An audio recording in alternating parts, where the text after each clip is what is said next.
champion so far this split, but hasn't found a ton of success on it. Oh, they proved me wrong, Mazel. Yep, they do. I mean, I wasn't going to throw you under the bus or nothing, but, you know, they're going to pick up the quid here. So a lot of strength in that pick coming through for Team WE. A lot of late game strength as well.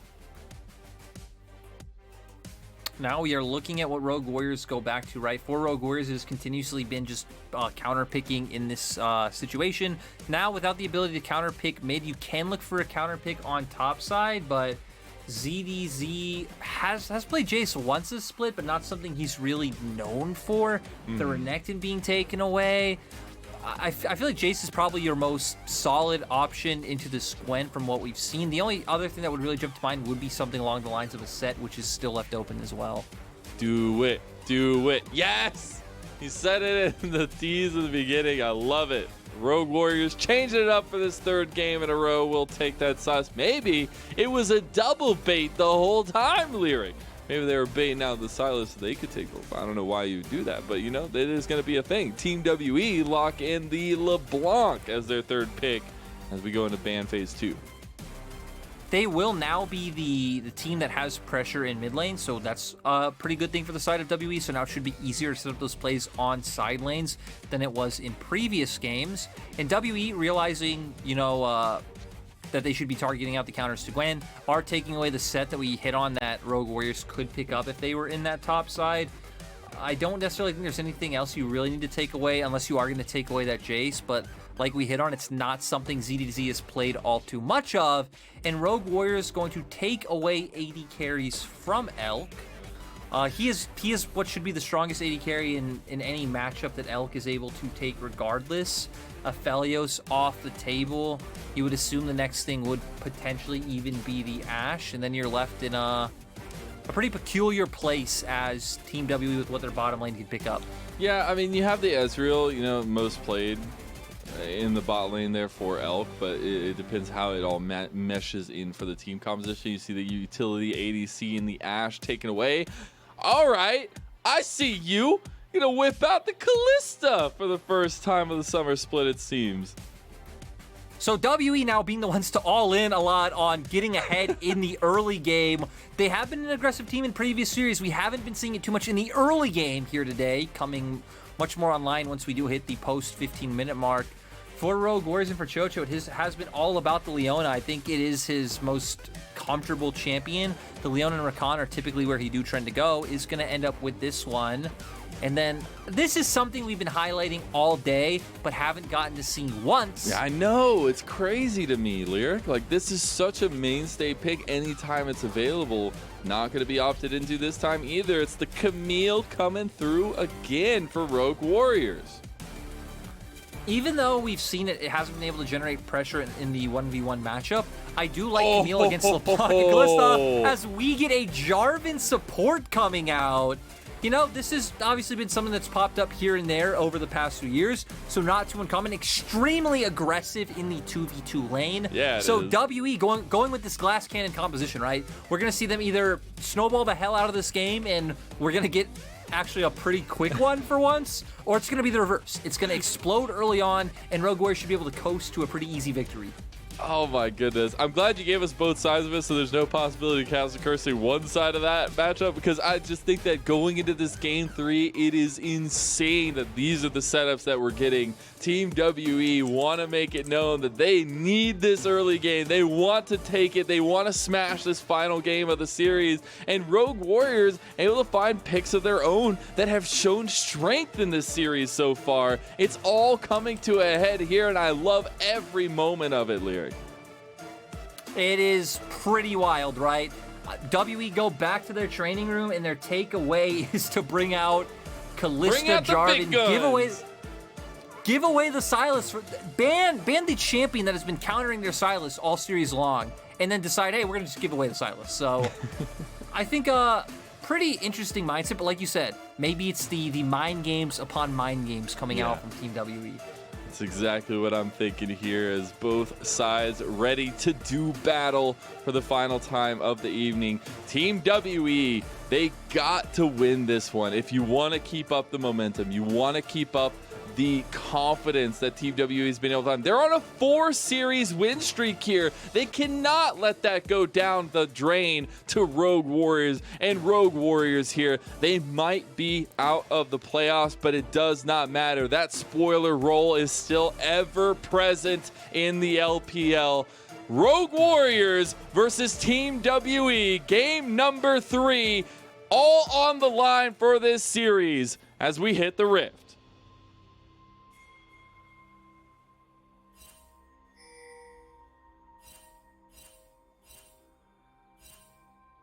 Now, I do want to see what shenanigans unfold with this bot lane craziness that Team WE has brought us. I still think the majority focus has to be to Beishang and Xiaohao, because the jungle matchup has been key to those early skirmishes. At least we're not going to say early blood because things have been a little bit slow across the board here in this series, but I want to see if maybe that changes going into this game 3. Maybe things get a little bit loose, or do they get more constricted? Look, Mazel, you are completely right to put the focus on junglers and how they impact the map, especially with these teams. But you are not being fun right now. We have Kalista Jarvan on the Rift, my man. We have Kalista. Them. Look, there's already fighting. Elk, oh no, Missing is gonna find it onto Betty, and Elk can follow up Cho. No, Betty, he heals, he gets out. Missing is gonna back away, but now we get the conventional, at least, lane of the mid lane where the skirmish is going down, but the bot lane is where all the fighting is happening early. Actually, you know what? Just scratch whatever I just said and say every single lane right now in game number 3.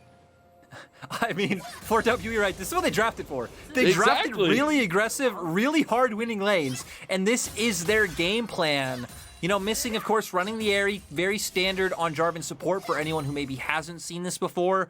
You typically do go Zhonya's first rather than a Mythic now. You know, your E has an AP ratio. You want to even make your all-ins even stronger and give you the window to all-in, then hopefully get your cooldowns back up and get out of the fight safely. So that's what we should expect to see from this bottom lane matchup. WE will also have early time picking up neutral objectives, whether that is, you know, going for a dragon, ZDZ. Yeah, that's not the trade you want early. Breathe almost finds a solo kill on the ZDZ. Luckily, he has potions ticking for himself, so he's able to stay in the lane. But Breathe able to take control early on. Breathe has been one of our best laning top laners so far in the league. I think there's some people. Okay, just an electrocute. I'm getting a bit too ahead of myself. But they're pressing up on all fronts, though. I love it. Like, this is exactly why you draft this composition. This is exactly how you try and execute it, right? It's like not finding those kills, not finding those leads just yet, but this is setting yourself up for success. Yeah, it's all about the volatility, and then it's also putting you in a position where, sure, Xiaohao can answer somewhere on the map, but right, you're not going to be able to put out every fire that there is. Yeah. I think mid lane is one of the harder ones in my opinion because of the amount of mobility that Shanks has, and then WE's hardest winning 2v2 or 3v3 is probably bot side, so it makes sense that Rogue Warriors are looking top. No flash on Breathe. Breathe's already at half health. ZDZ TP back to lane, full health. Breathe is just gonna TP out the plays. Can he do it? He does! No! Oh my god, he does it! Back to the tower, back to his base. Breathe, able to get out. And for our RW, at least you do get a summoner spell off of that, but I think definitely would have loved a lot more out of that one. Like we were hitting on for Rogue Warriors, I think top is the obvious place to look by process of elimination from the other lanes. We saw Beishang trying to run across the map in time to be able to prevent that, but honestly, probably should just all end on bottom side in that time. Now it does look like he's just waiting for his Krugs to come up. Is Cho just going to hover around and looks like make sure Forge can get the reset that he needs. Forge definitely in no place to be looking for any big trades. And we're almost at a 1K gold lead just from CS advantages within the lanes. It's kind of jungle, crazy. jungle as well. Yeah. I was just about to say the pace that Beishang has been able to have on the Olaf is huge. I want to see if he was going to take a little bit of a step forward with the pace advantage he'd gotten, but decides to get the reset there, and can't blame him for that one. Now we do get the opposite roam timers, at least for the supports of both teams, where Missing is mid now, trying to capitalize onto Forge, see if they can actually find it. Missing just shows in lane, will not be able to get that engage that he wanted. As the dragon spawns, we have both junglers on the bot side of the map. Yeah, I think we're going to need to see W take advantage of this with a Dragon start, because from that play topside, Breathe not only lost his TP, but also lost the CS advantage. ZWuJi doing a nice job of holding the wave in a disadvantageous position for Breathe. So now Breathe going to have to roam across the map because he's not able to do anything else top. And we're just getting the fluidity of this map shown out to us right now. Everybody is roaming everywhere. Everybody's looking for something. They want to get this first blood earlier.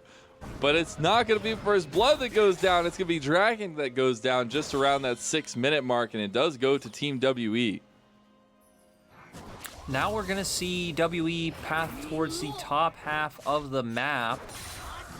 Potentially could read that RW want to set up a play towards top side, which is why Shanks is going to start hovering over now.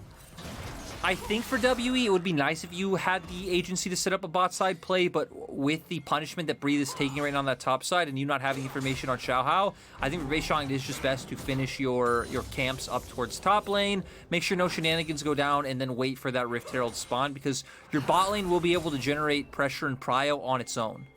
Feels like ships in the night at this point for these junglers in this game. Everybody's just on the opposite sides. Everybody's just walking away and looking for the opposite side map plays, which I can appreciate. But I do want to point out, you still do have some CS discrepancies, although small early on, can still grow. We're only 7 minutes in, but you do have Beishang with his own, but as well as the mid lane getting a little bit out of hands in favor of Shanks. Shanks, I mean, he opted into the winning matchup this time around, right? And he's doing quite good on it. Has the early Oblivion Orb, so going to be able to keep up mid pressure for this. I think WE should be able to secure themselves a first Rift Herald, or at least have the positioning to get on top of it to where they're forcing Rogue Warriors to come into them. And with the early item advantages you have right now for WE realistically should be able to win any skirmish that does pop up. So we're going to see Beishang do his red. I think you're going to walk into River, get some vision down or deny some vision with your sweeper and your pink ward. And then I'd love to see Missing start making his way towards the top half of the map. Man, Team WE are just keeping up the lane priority across it. I mean, they're keeping bottom lane pushed in. Elk and Missing always threatening onto Betty. Betty, a non-mobile ADC with that Cataclysm coming up for Missing. Like, that's a scary moment. But what's scary is ZDZ in the top, who's just able to slink away from the ganks that are attempted by Team WE over and over again.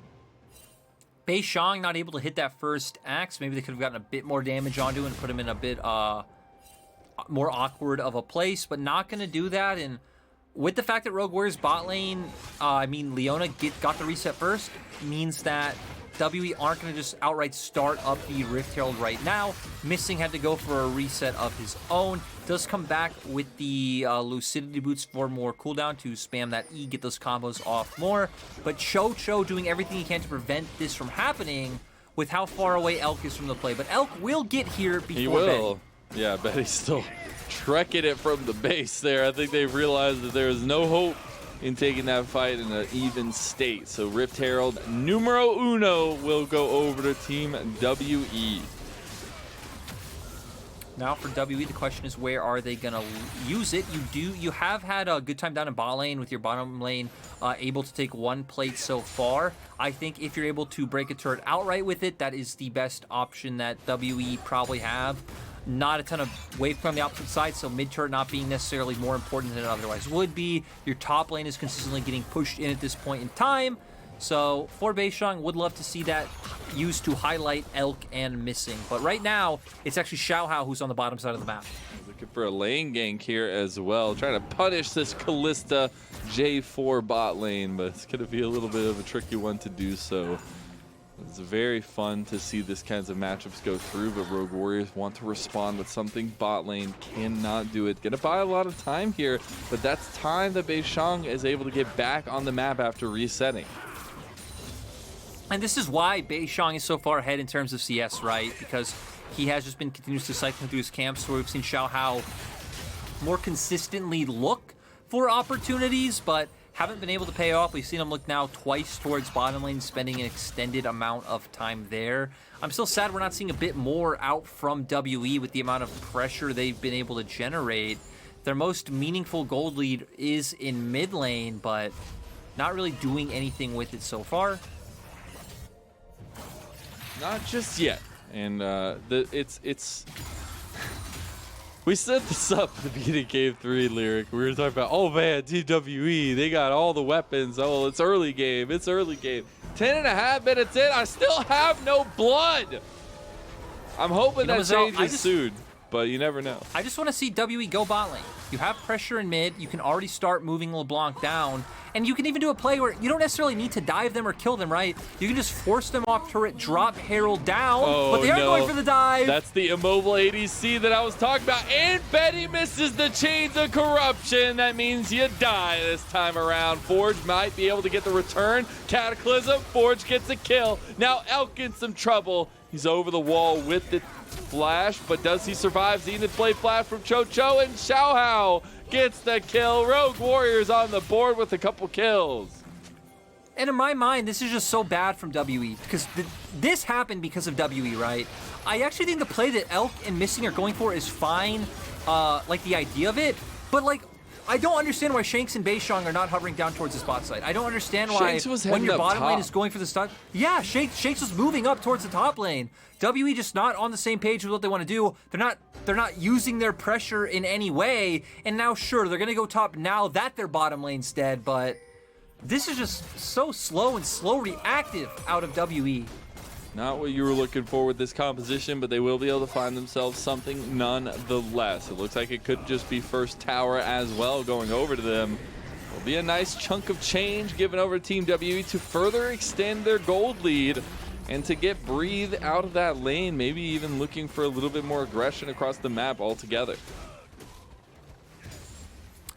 I still don't agree with it. I feel like you get so much more from unlocking Elk and Missing than you do from Breathe. Because not only if you hover down towards bot, drop Herald bot, it's like, okay, cool, you're denying more off Betty, getting more onto Elk, who, again, this champion needs to be ahead in the early game. You now can turn this into a dragon, so you get 2 objectives, and now your big engage tools are the ones roaming around the map, rather than a Gwen who, it's like, okay, sure, you can still like push and move, use some of your pressure, but it's not the same as like a Jarvan or a Callista being unlocked. So not a huge fan of the choice coming out from WE. And by not a huge fan, I mean not even a fan a little bit. Not even at all a fan. It's like they're not even a fan.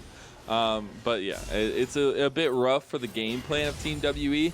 Meanwhile, on the other side, like Rogue Warriors looking pretty good in this third game, at least in the decision making so far, right? They're still at a deficit, and there's still things they need to accomplish on the map and make sure they're not losing more and more of these towers, as so many turret plates have gone over to the Team WE side, where a lot of that lead is gained from.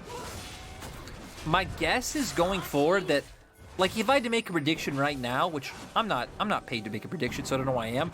WE will probably still win this game because they have all the lanes with prio and all the lanes with pressure, which are going to be hard for RW to get through, right? Just a very hard game to play when you're consistently getting pushed in everywhere, except now for top from that earlier play, but we're going to see if WE keeps making mistakes that RW can abuse.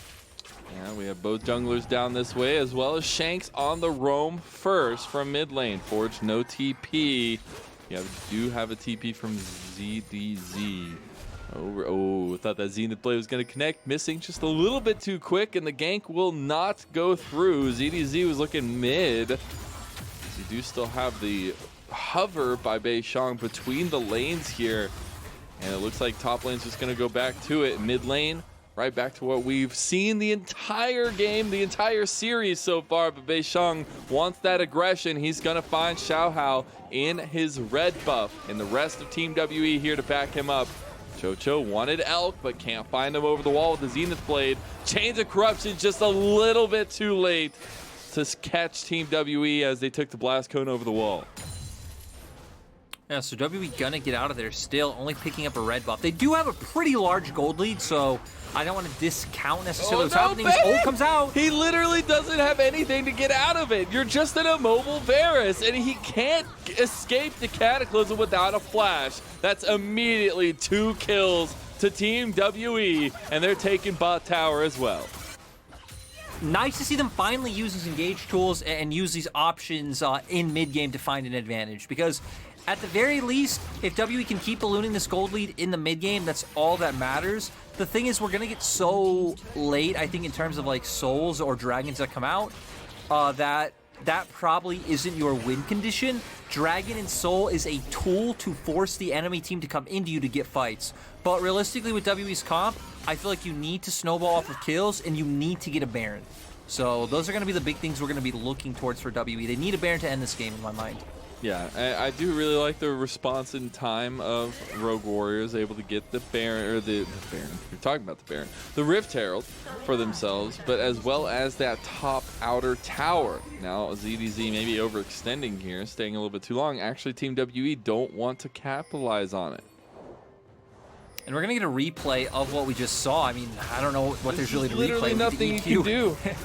We get the old, I mean, Betty has no flash. He's just dead. He's answering the wave. You can argue he probably shouldn't be answering the wave after the fact that Xiaohao started moving topside, and Silas saw that Shanks just walked off from the wave, so he would be conceding that wave of pressure to get something more somewhere else on the map. But still, by that point, if Missing's there, you're already dead. Betty, ooh, I thought Elk was going to be able to connect there. Shanks was on the side ready to go, but the rest of the response is there from Rogue Warriors. They, just in case, brought multiple members to mid lane, but so have Team WE, as all 5 members are here. Rift Herald will be spawned up by Rogue Warriors. Dragon is alive, so a bit of distraction play coming out from Rogue Warriors, but Team WE have their eyes on the prize, and they will take the Dragon. Well, still, right? The dragons in itself are not the important thing. It's if WE can use it to get a fight, and we have a fight. Yeah, they talked about it, and we got it. Chains of Corruption actually connects this time, and Breathe goes down first in the fight. Next to fall is a couple members from Team WE, but they've also been able to take a couple of them as well from Rogue Warriors, but it doesn't matter. Rogue Warriors have the sustain to take the fight against Team WE. And we didn't even get to see how this all started to where it turned out so bad for the side of WE. They're the ones with the massive gold lead. They have item advantages in certain roles like mid lane where you already are half an item up. Shanks over Forge. Is Shanks going to find something? No, he's just going to opt into backing off. Definitely looking forward to getting the replay on that one. We saw members like Missing and Breathe just go down so quickly. So Breathe coming around from behind. Missing starting it off and no one in a real position to where they're able to follow up, and this is just so disconnected. But Forge actually finding the critical flank. W just not respecting it for him to be able to go down. Breathe going down on the opposite side as well. So you saw different members of WE kind of left into 1v2s. I mean, heck, Breathe was literally in a 1v3 against different Rogue Warriors members. Yeah. And Rogue Warriors doing a nice job of pulling them apart with that flank from Forge. So Forge kind of stepping up to be a big, not only annoyance, but also carry threat for Rogue Warriors in this series as well as the last one. And for me, it's the 3 bodies that were left for Rogue Warriors, right? You've got all the sustained bruisers there, and you got to see so much sustain come out from them. ZDZ might be getting collapsed on the top side. Still is the Camille, has been able to evade all the ganks so far that have come his way, and Shanks just taking the mantle of the top laner for now and get that wave cleared down. But Rogue Warriors do not let up here. They always find ways to take it to Team WE at moments that we least expect it.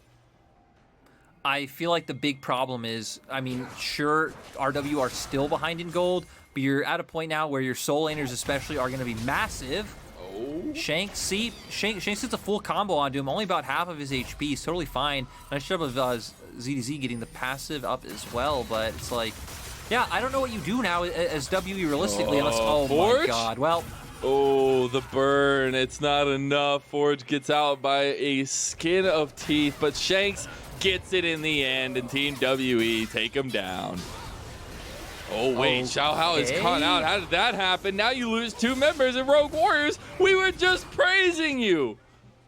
Mazel, I don't know how I didn't see it all along. You just mind control Rogue Warriors into literally running it down into you. The win condition right in front of our eyes is now WE have complete control bot side. Pressure on the spot lane turret. They have pressure on mid. They definitely should at least take the mid tier 1 turret. And sure, Camille's pushing up in top side, but Breathe there to respond.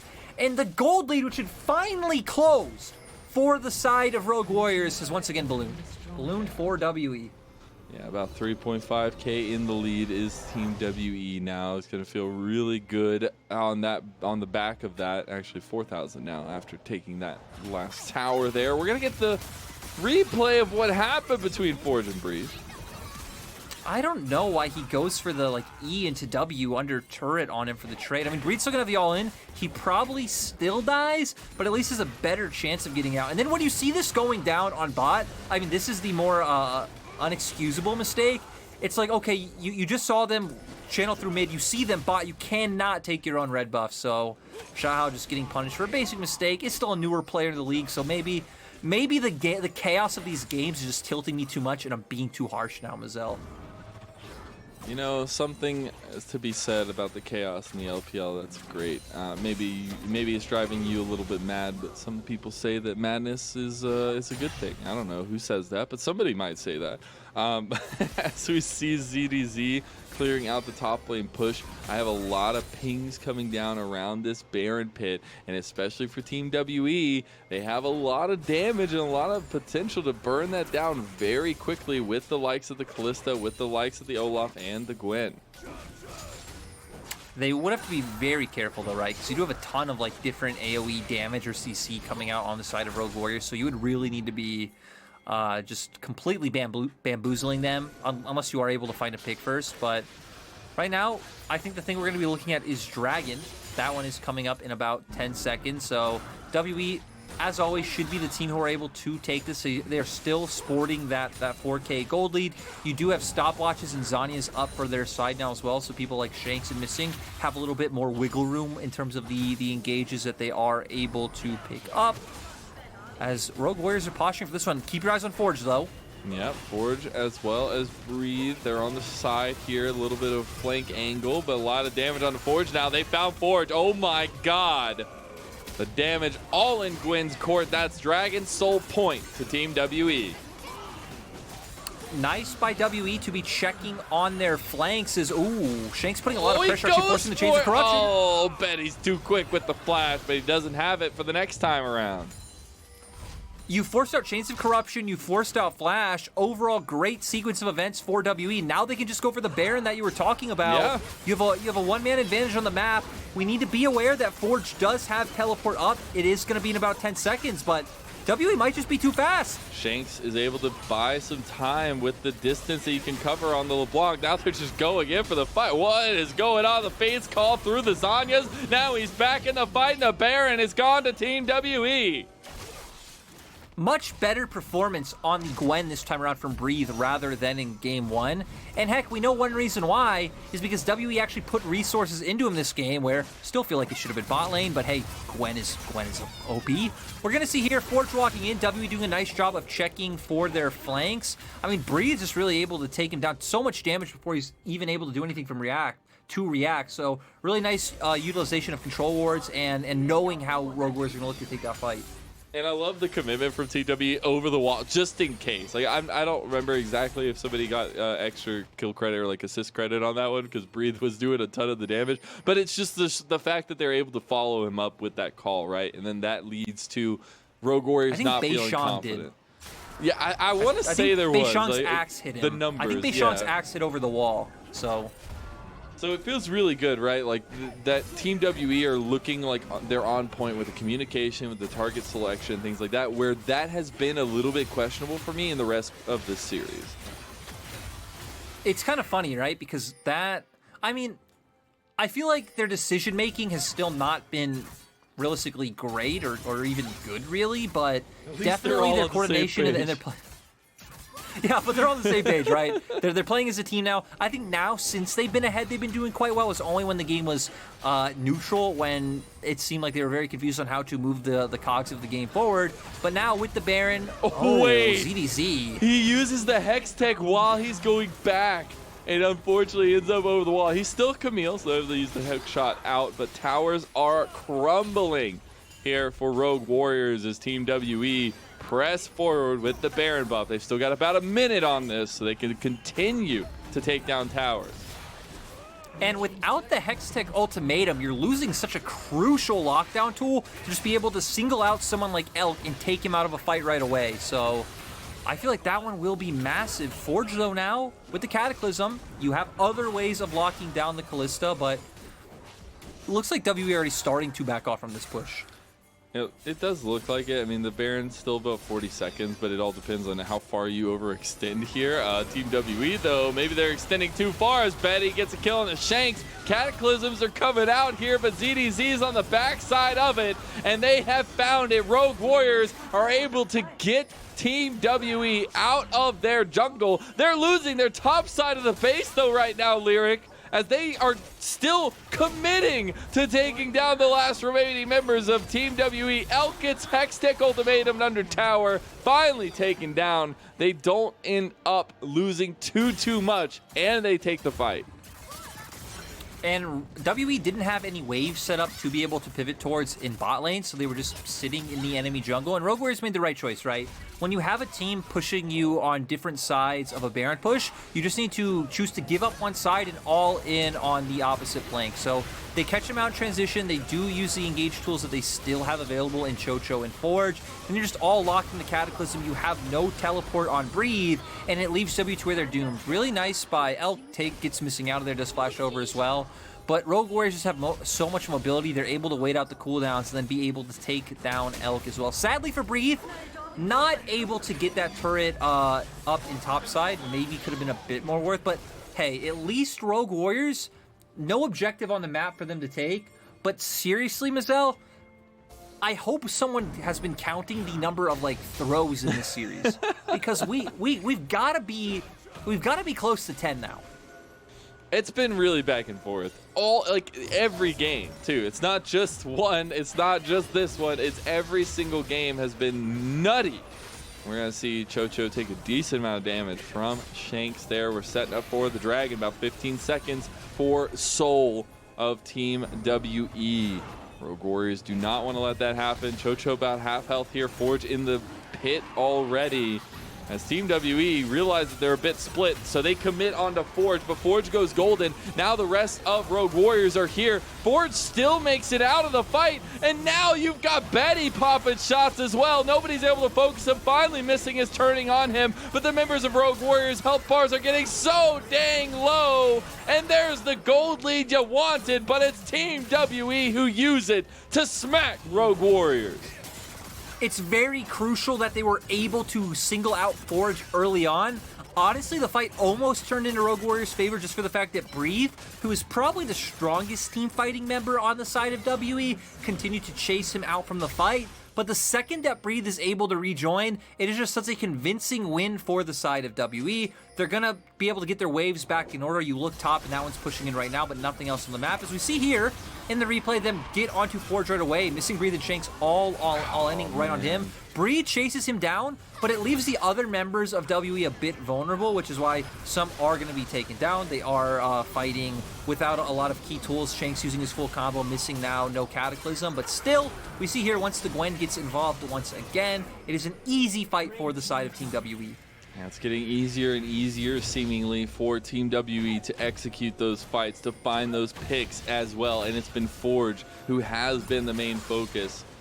And we have a little bit of focus towards the Rogue Warriors blue side of the map, but Team WE positioning around this Baron. They know they can at least smell blood in the water, and they want to go for the throat here.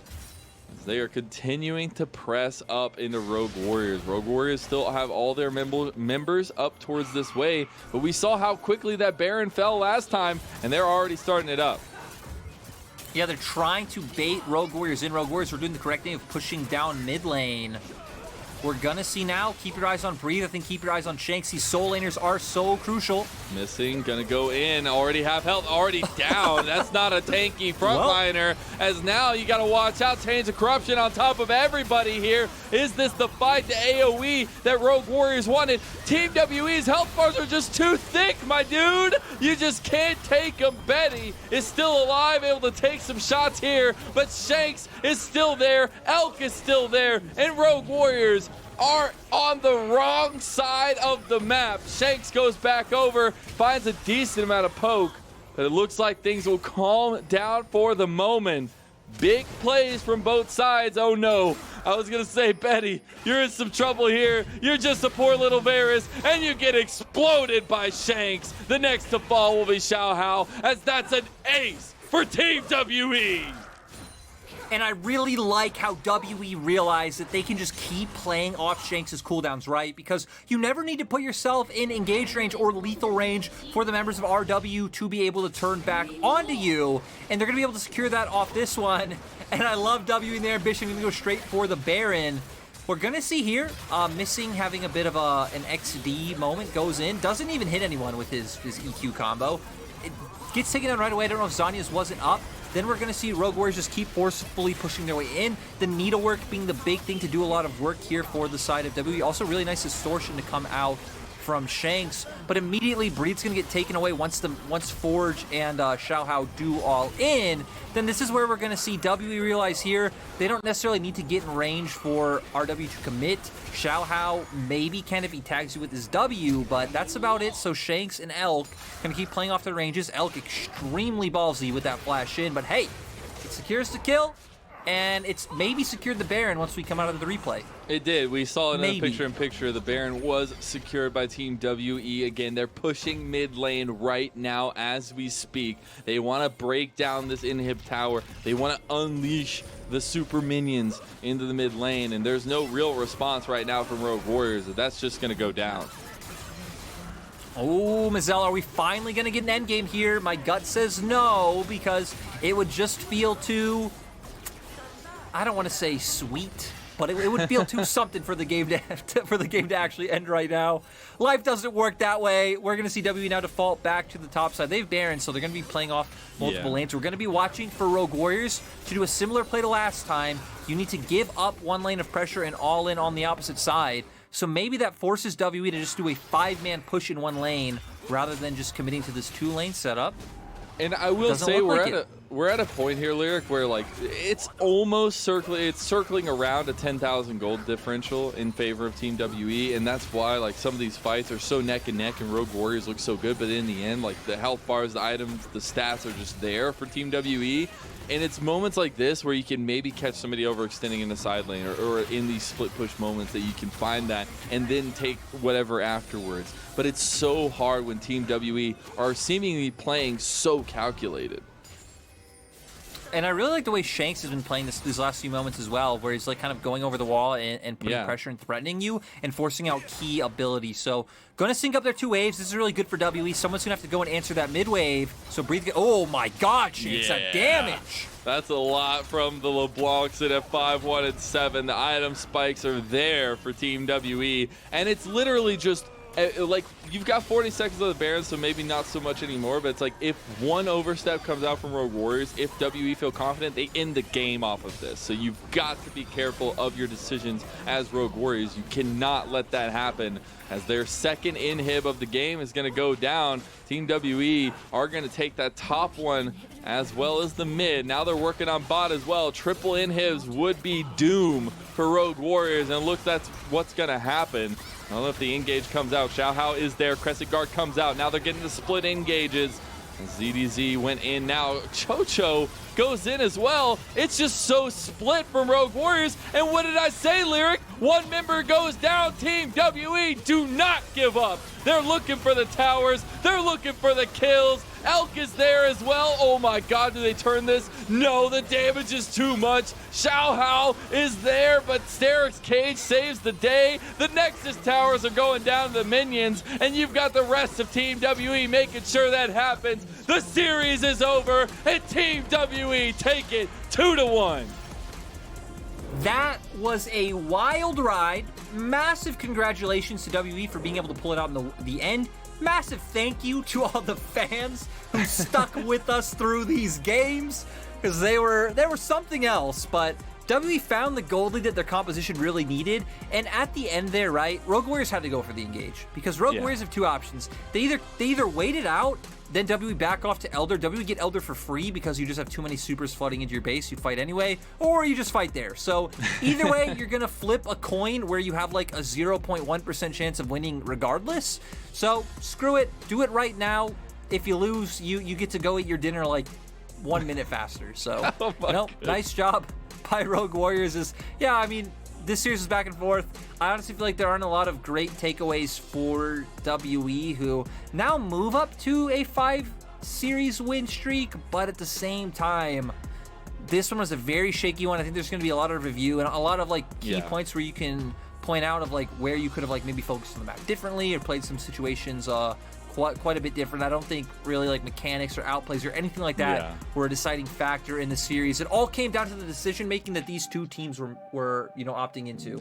And I think like if Team WE looks at this series as a whole, that's where you can learn, right? Like that's where you can think, okay, next time when this is happening to us, we bring this strategy. We don't let this go to 3 games. We don't let this get dragged out like it has, where Rogue Warriors were able to take fight after fight because of some overextensions and some confidence plays coming out from Team WE. But still, even if it wasn't the most convincing win, it is a continuation of that streak, as you said, and a continuation of being one of the top teams in the LPL. And for Rogue Warriors, the chaos story, the spoiler story is always there, but you've got to think about the things that come next for Rogue Warriors, right? You've got to think about the rest of the season and how you can kind of mash these pieces together to really look good and pull away as much as you can from moments like this, from moments that you're able to take a team like Team WE the distance. Mazel, last year I gave a kind of heartwarming speech about Rogue Warriors. This year it's you, and I'm just saying, maybe Rogue Warriors needs, a Western coach. Throwing that out there. Just kidding.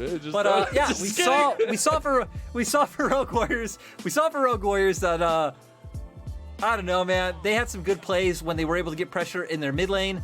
We saw, I think, some good moves come out from Xiaohao, but at the same time, they were making a lot of the same mistakes that WE was. We saw them focus different sides of the map when they necessarily shouldn't have or shouldn't have been able to, missing a lot of windows. And I feel like the big thing that Rogue Warriors had was playing off the pressure of their assassins and their soul laners, and then they were really good at finding flanks and finding angles with those things, which will really put WE on edge. So that was the big takeaway from Rogue Warriors and the big place where they shined. For WE, I mean, we kind of got different things in all games, right?